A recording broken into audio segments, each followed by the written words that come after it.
if you're talking to an investor, what I would be very sensitive on is focusing on the product market fit, being very clear on where's the demand today and to what extent your solution can actually match that demand. What's your view on price and how competitive can you be?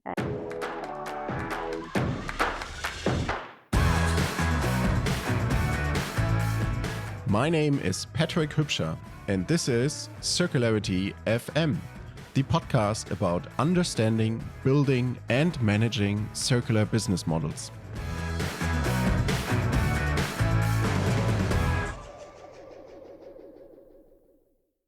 Welcome to VC for Circularity, the venture capital perspective on circular economy startups. In the last episode, we listened to Bengt Steinbrecher, Head of Digital Partnerships and Startup Partner at Holcim Maker Ventures. Bengt talked about corporate venture capital strategy and circularity in the construction industry.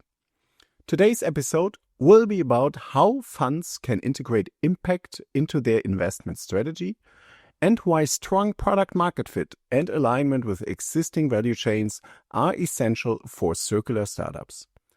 But before we start, I have an offer for you. If you want to get the actionable one-pager about this conversation, sign up for the Circularity FM newsletter. You can find it at www.circularity.fm. Having a degree in finance, she started her career as a CSR analyst at BNP Paribas. She moved on to Total Energies, where she worked as financial analyst in the New Ventures M&A team and as investment manager focusing on impact investments. In 2021, she joined Ring Capital, where she is a principal and active in 4 startup boards.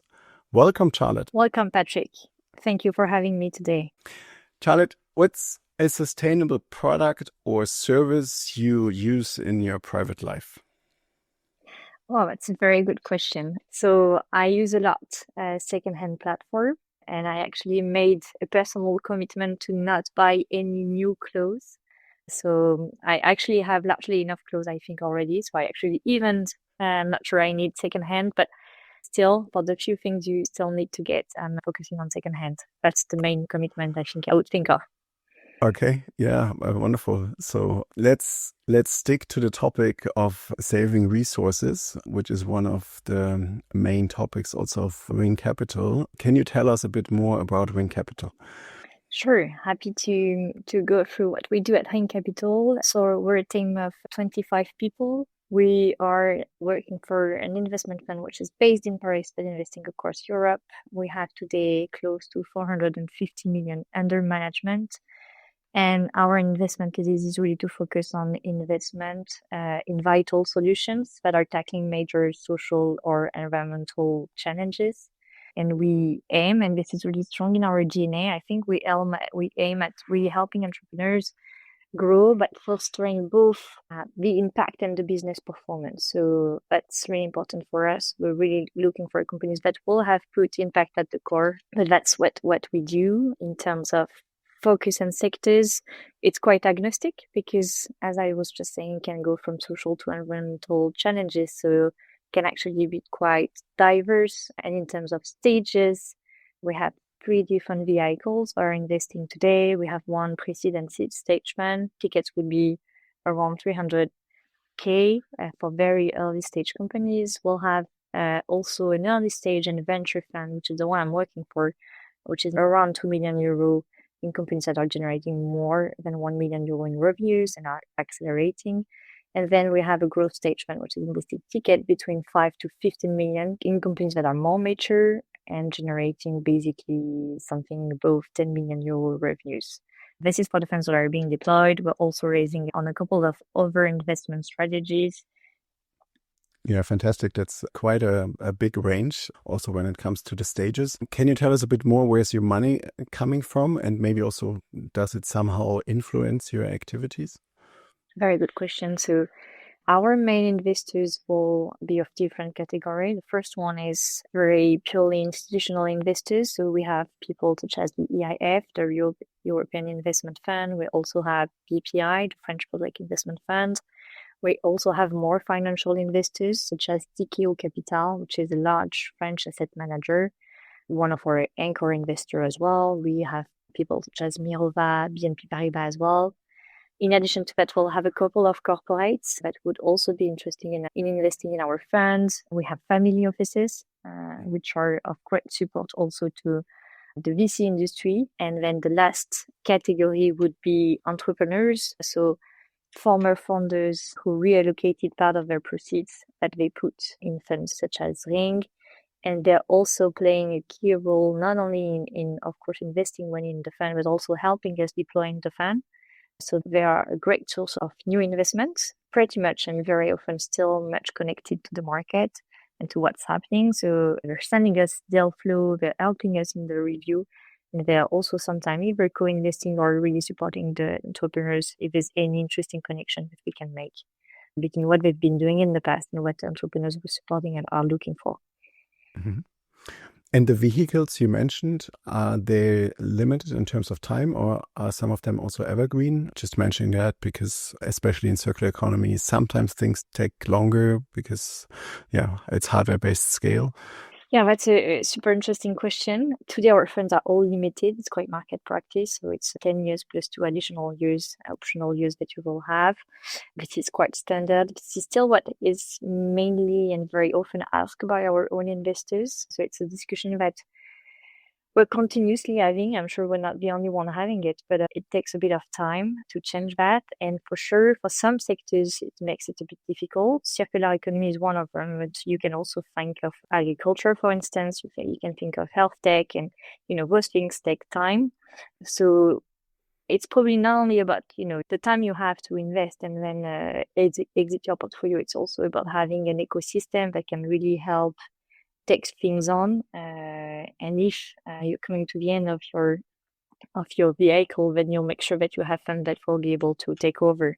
So sometimes it's also about making the right investment in order to make sure that you'll have people to follow on afterwards when you'll come to the end of what you can do. Yeah.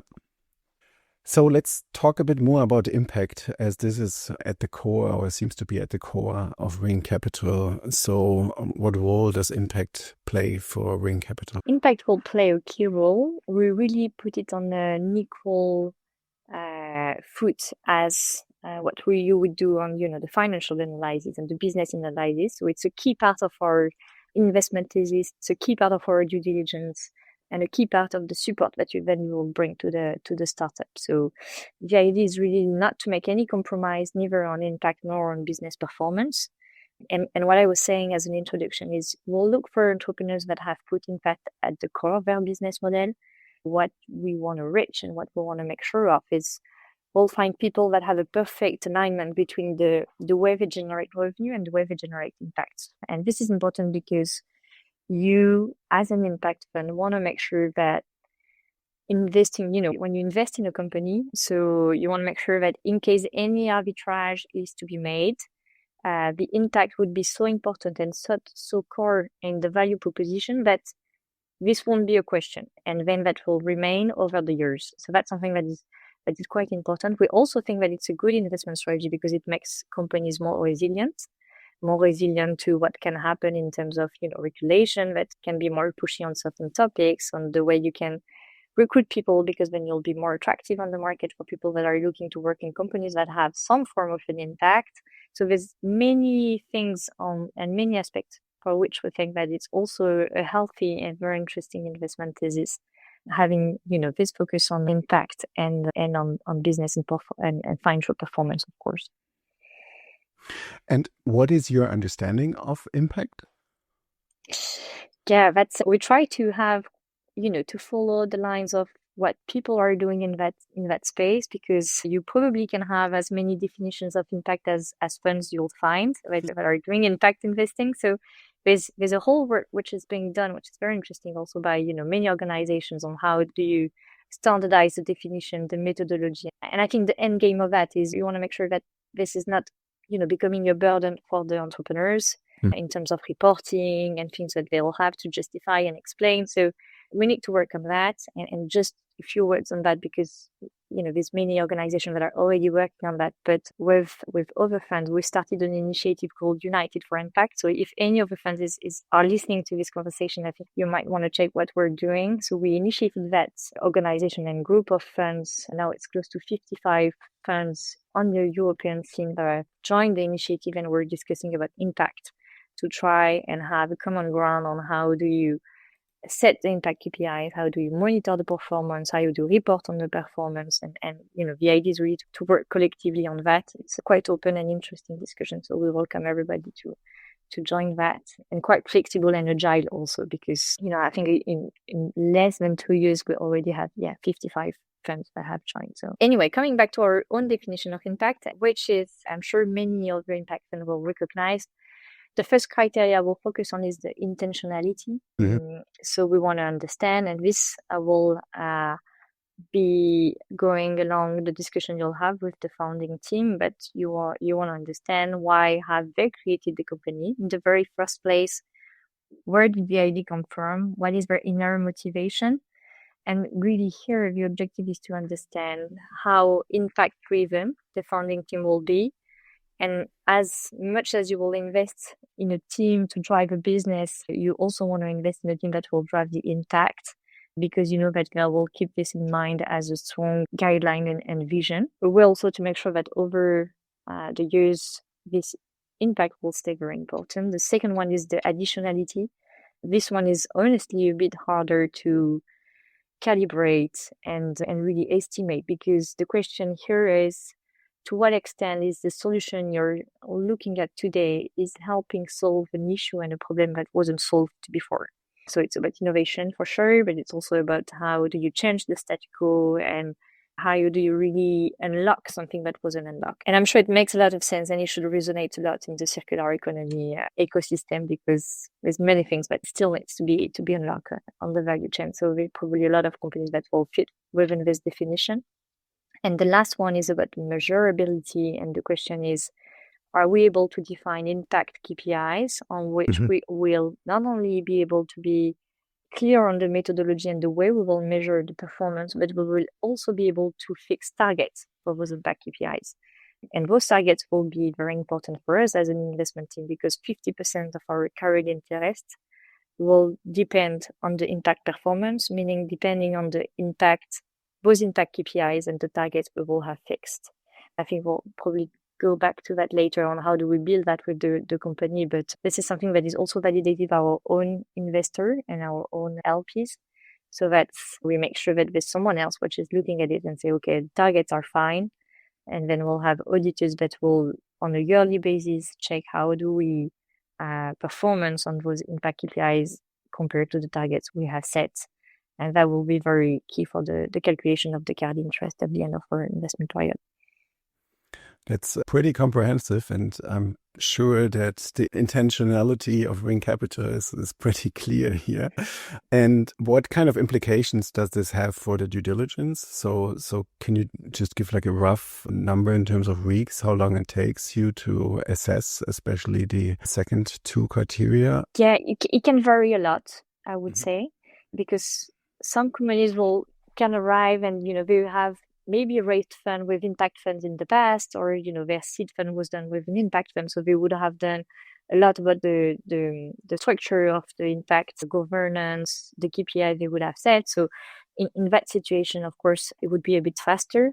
But if we start from scratch, the intentionality, it's about, having one formal discussion with the team on that. If you have any doubt, we also have an operating partner who is focusing on impact. She would have a dedicated interview and questions that she will ask to the teams to have kind of a more objective approach to it, because it can also be quite subjective. And then the additionality is something that you will really measure along the lines of the due diligence, because you will measure that when you will be talking to customers, for instance, when you'll be talking to partners. So the question, it's that wouldn't really be a focus in itself, but that would be something we'll always keep in mind while we progress in the due diligence. And setting up the impact KPIs, that we have decided that we are doing this after the closing. So at the time of the due diligence and before we invest, we'll make sure that we have a good idea of what would be the impact KPIs. We'll make sure that we'll be fine and comfortable with setting up targets, but we're not having this discussion prior to the investment because there's already a lot of things to be discussed. And we think those things also take time. So you better have it right after the closing, where everybody is less in a rush and you can have a more constructive discussion around that. Sometimes you'll need to conduct further analysis, such as, having an LCA, for instance, that will help you setting up the targets in line with the performance of the product. So again, those things can take time and you better do it properly because the impact plan that you will decide and fix with the company will then last for the next 5 years. So it's not something that you can do too quickly. Mm-hmm. And just like one final question on the, let's say, understanding of impact. So you mentioned the 3 dimensions. At the same time, you initially also described the high importance of the investment thesis and the sectors you're looking at. So where's the limit of impact? Where do you say this is impact? So this is a category we look at. Is there any way that you compare different leads, potential portfolio companies to each other? So do you have a common basis that you say this is our impact score, how we try to normalize these kind of investments and enable yourself to make a decision that strives for maximum impact? True. We have an impact scorecard with several questions, should be around, I think, 20 or 25 questions that will discuss about how critical is the impact you're looking at, how scalable is the solution to help and reach that impact. So for sure, everything that will be scrutinized and screened in this impact scorecard, we do it on an automatic basis. And then we'll have, the score at the end that will help us also determine, and we have a score below which we have decided that this company doesn't match with our investment thesis. So when we have a doubt, we actually use it quite early in the process and we run the company through this impact scorecard. I've done it in the past. And looking at the score at the bottom of the page, I realized that, if we follow our investment thesis, this company is not having enough of an impact, or it's not a good fit compared to what we have decided. Not meaning that, it's not an impact company. It's just that's how we set the rules and it's not working for us. So that's a good way also sometimes to have kind of a more objective view and standardized approach. What we're not doing today is we're not comparing, if the company has a good impact, we're not comparing companies between each other based on their impact, because our investment thesis is so large that you cannot really compare, companies that will have a social impact with companies that will have an environmental impact, for instance. So things are more difficult to compare, I think. Maybe it's easier for, sector focused fund, but still, I think, working with your investment thesis and deploying the fund is already a thing. So we haven't came to that position and discussion yet. Okay. I know that you use the instrument of the impact business case. Can you tell us more about that? Sure, happy to do so. And maybe it would be helpful if I can take a few examples of how does that materialize. So the impact business case is really about the impact KPIs that you will set with the management. And the first difficulty is you need to identify the KPI for sure. You need to make sure that the methodology is clear on how you calculate not only the target, but then also the achievement of the company based on those impact KPIs. And sometimes the challenge is thinking of impact KPIs that are relevant today, that will keep on being relevant in the next 5 years. So that's always, how do you project the impact and how do you make sure that this is so core and so key and strategic for the company that this will remain. And the example that I can take here is an investment we've made in the low carbon construction space. So it's a company that is doing, modular housing based out of wood. So they have an industrial site, they're producing the buildings, and the impact KPIs we have decided. The first one will be about the tons of CO2 that you can avoid thanks to this construction modes. So it's purely climate kind of KPI, I would say. And then based on that core KPI, we'll also try to extrapolate and look for having a broader view on what should be the impact of the companies. So the second one is about the tons of concrete that are actually avoided thanks to the use of wood. And then it comes about the impact that you have on natural resources such as sand and water, because concrete use a lot of sand and water. So it's more of a biodiversity like KPI. And the third one is about the percentage of the building that will have obtained a label and a stamp certification that would say that the building is of good quality and high performance when it comes to energy efficiency. So every time we're entering in a company through a certain angle, thinking, okay, this company has a great impact. For instance, I'm thinking of agriculture, which is also a great example of that. We recently made an investment in the agriculture space, thinking, okay, that's a great impact on climate, because if you look at the share of emissions that are actually linked to the agriculture value chain, of course, that's a large challenge to tackle. But then if you look at the business model and the solution that exists on the market, you realize that it's not only an impact on climate that you will have, but it's also an impact on biodiversity. And there's no solution that can fly if there's not an impact also on the social and economic aspect of this value chain, thinking how do you actually can pay more the farmers that are leading the change, if you want to change how our practices are made in the agriculture space. There's also an potential impact on health, because producing differently with a more regenerative way is actually, there's a lot of scientific research going on, but it starts to be proven that it's also better for your health because there's more nutriment in the food. So the idea is also trying to think about the impact you can have on a more 360 approach, because there's things you can maximize, but there's also things you need to be careful of. When I started investing in the climate space, I was very worried of the false good idea, I would say. Like, that's a great idea because you'll have a great impact on carbon, but then you'll have, a destroying impact on biodiversity, for instance, or because when you scale the solution, you realize that it doesn't make sense from a natural resources perspective. And I think the LCA is a great tool for that, by the way, because you have a more comprehensive view on your impact. So this is the example of, an impact businessman when we will try to have a comprehensive view of what is the impact of the company, what is the key KPI, the North Star, but what is also the other KPIs that we can have to make sure that we have, a 360 approach when it comes to impact. Okay. And just to put it back into perspective and wrap up the impact part. So I guess these KPIs, they are part of the milestones, and then they even are relevant for you, for your carried interest, as you mentioned, right? And to be more clear and explicit on that, so the targets will be set, they will be validated by our investor, discussed and validated. They will be audited on an annual basis by a third party. So we have a consulting firm and an auditor, which is, reaching out to our portfolio, checking the impact performance. And every year we'll be able to monitor the impact performance. And when we'll exit the company, we'll not only look at the financial performance that we can make on the deal, but also whether they have met their impact KPIs. And if we're due to get the 100% of our carried, this will only be possible if we have also reached our impact objective and targets. That's impressive. Yeah, it's actually, I have to say, we're not the only one to do so. There are more and more impact funds that are doing so. So now the challenge is also on how can you work on harmonizing all this and, making sure that you won't have, like 4 to 5 impact business plan that they will have to follow with slightly different KPIs, slightly different targets. So there's a whole lot of work to do in that regard as well, but it's going in the right direction.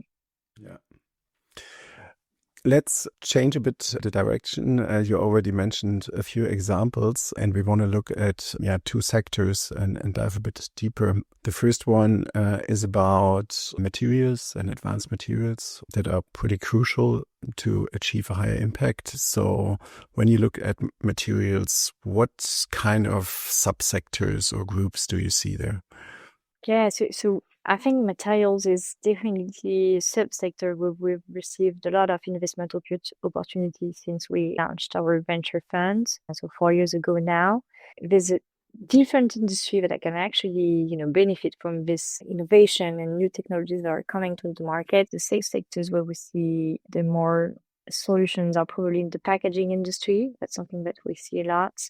We see also a lot of new technologies and new materials in the space of the construction sector. So new building material, things about the isolation. And it's sometimes, it can be high tech or low tech. It can actually vary a lot. And the last one I think would be around the food industry for sure. That's something also we've seen a lot, but around ingredients and how can you also innovate to have a more circular approach in the way you produce food. Yeah. And if I reflect on the three sectors you mentioned, it sounds like for packaging, this is also driven by regulation. For construction and food, this is also probably driven by demand. Are there other factors that led to these three sectors? Yeah, the first one, so for the packaging, I think regulation has been a driver for sure. My understanding of the emerging market is that the market has focused a lot about how do you reduce and reuse more than how do you work on new technologies. So the demand has been quite challenging, I think, on that side, because it's not easy to put on the market new packaging based on the new material, because everybody today is focusing on reducing and reusing, and basically the recycling part is key. So if there's no use case where your technology is actually being able to integrate into the recycling system that is already in place, and for that you'll need a certain volume of production. So that makes a bit of a gap that is not easy to bridge, because the market has not really been focusing on really breakthrough technologies in terms of packaging. Even if you come to the market with something which is affordable, which has the same functionalities, which you can produce it in large quantities, we'll probably look at it. But my understanding is that there wasn't really the focus on the market. For everything which is around construction, I think the sector is quite specific because the price is very sensitive. So it's hard to come with a new technology which is with great functionalities, a super performance based on environmental criteria, but it's also more expensive. That's not an industry where you can afford to pay more. The margins are very low, so you don't have much flexibility. And the last one, for the food industry, I came to realize that this is one of the hardest industry to invest in, because not only you'll need to find solutions that are better performing from an environmental perspective, you also need to make sure that they're good for your health. You also need to make sure that they're of good quality. There's no shortage, no stress, no pressure on the input, and you also need to make this whole innovation competitive in price if you don't want to stay focusing on a niche market. So I think for each of them, they're kind of challenges, and that's why one of the question you asked previously, I think, is absolutely key, is the time frame that we have to invest in this type of solution. I think being able to invest in companies and having patient capital that can really support them on the long run will probably help solve some of those challenges. Yeah, let's hope so. You highlighted also the role of recycling. So maybe beyond materials, let's look at waste management here, which is part of that, or like a small part. So what's your perspective on that industry? Do you have an example here? Yeah, we were actually looking at that sector for a while. We hadn't invested since we started, but we just made a new investment in that space. So we're very happy to have put our first foot in the waste industry and the waste management question, which is, of course, one of the key challenges if you look at, the main challenges from an environmental perspective.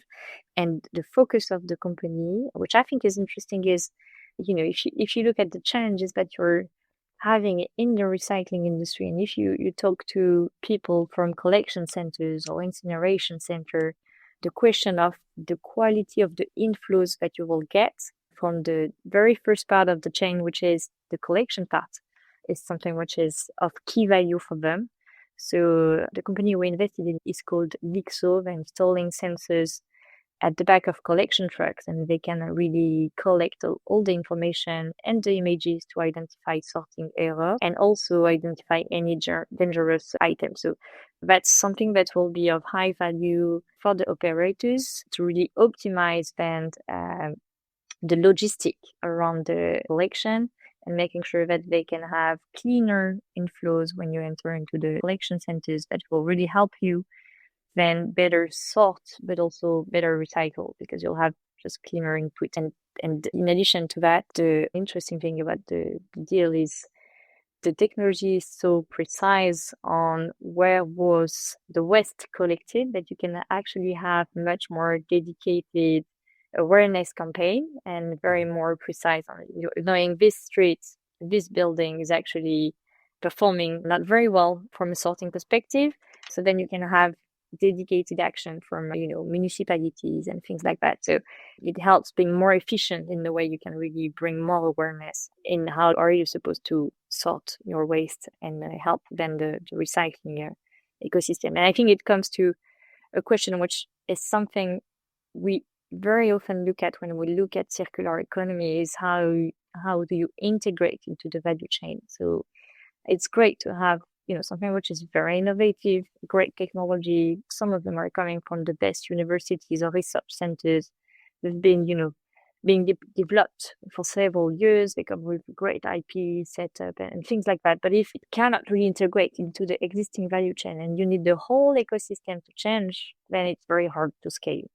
So, being very focused on how do you integrate into the existing value chain, how do you bring the most value from the technology you developed is something which I think is of high interest also for that sector. Yeah, true. On that one, when it comes to the integration of that example, so it sounds like as if the main use of this data is then to run more specific awareness campaigns. Is there also an opportunity to kind of connect it to sorting steps later on? Because, I mean, if the waste in a mixed composition is already in the bin, so that's at least for that specific bin, it's already too late, or is it then also enabling a better sorting afterwards? No, it can help a better sorting actually. The awareness is only a part of it, but it can help a better sorting because then you'll get alert on how contaminated is actually the truck. And so whether it can still go to its initial collection center and sorting center, or whether you will actually be either refused or it will then further down the line contaminate more the waste because it will be then put with the rest of them. So it's really about how do you calibrate and make sure that a given truck can actually change direction and change collection center because the waste which is inside is not proper fit for where it was supposed to go. Some centers can actually dispose the waste before it gets to the collection and collective part, so they can do this before it just entering to it. They clean it and then you make sure that the rest of it is clean enough and you can actually just take out what was polluting the truck and the waste that was in there. Yeah, definitely. Charlotte, let's wrap this up, which feels hard because I have many more questions. But yeah, to sum it up, what's your tip to circular founders applying for funding these days? I would first, encourage them to continue and go on because I think we need more of those solutions for sure.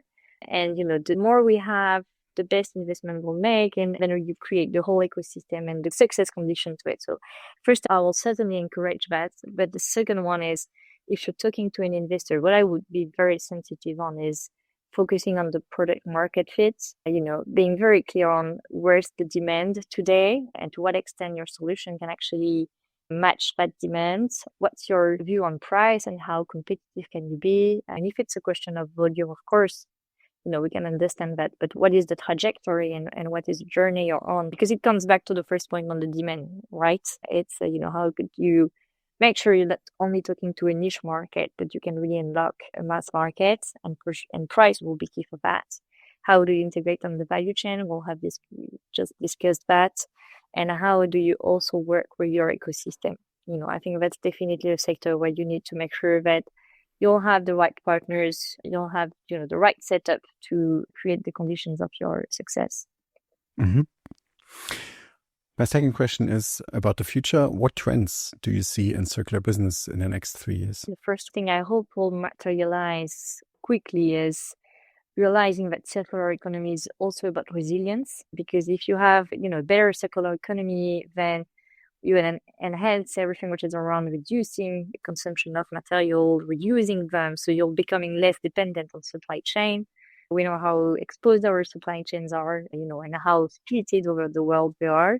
So I think having a circular economy is actually of great value from a strategic perspective.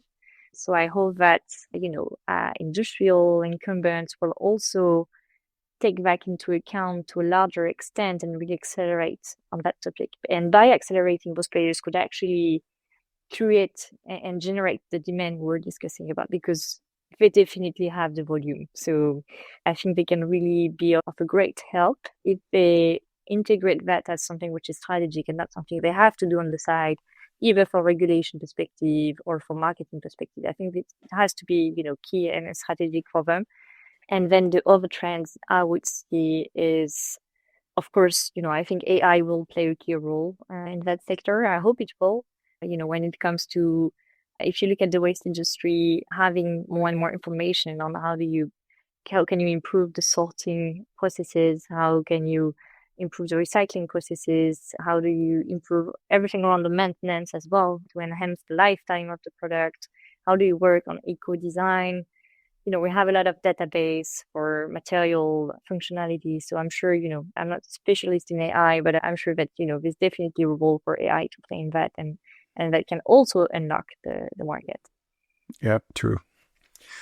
Charlotte, my last question is not about AI, but about the humans. So what kind of listeners should reach out to you? Good question. I think, of course, entrepreneurs are very welcome to reach out. If it wasn't clear at the beginning that we can invest from pre-seed to growth stage companies. So that's a wide range of companies.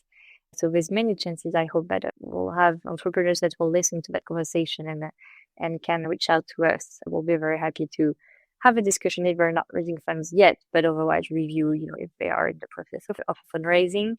Any other funds that are investing in that space or in the impact space that we're not in contact with already are always a good discussion to have. We need more of an ecosystem approach also at the fund level. So very happy to take those conversations. And of course, people working in that industry, enablers, facilitators, I'll be happy, just to have discussion and, as many people as we met, as more intelligent we become on that topic. So I'm sorry because the answer is quite large, but I'm very happy. Our job as an investor is really to talk to people. So that's a question where the answer can be endless. Wonderful, Charlotte. Thanks for talking to me. Thank you, Patrick. It was nice having this conversation. Thank you for having me. This was Charlotte Lafont, principal at Ring Capital.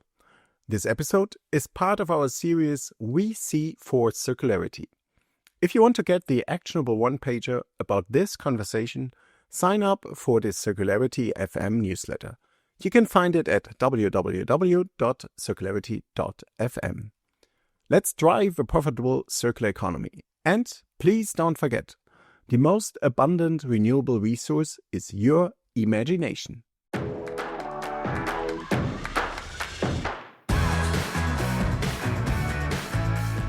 My name is Patrick Hypscher, and this is Circularity FM, the podcast about understanding, building, and managing circular business models.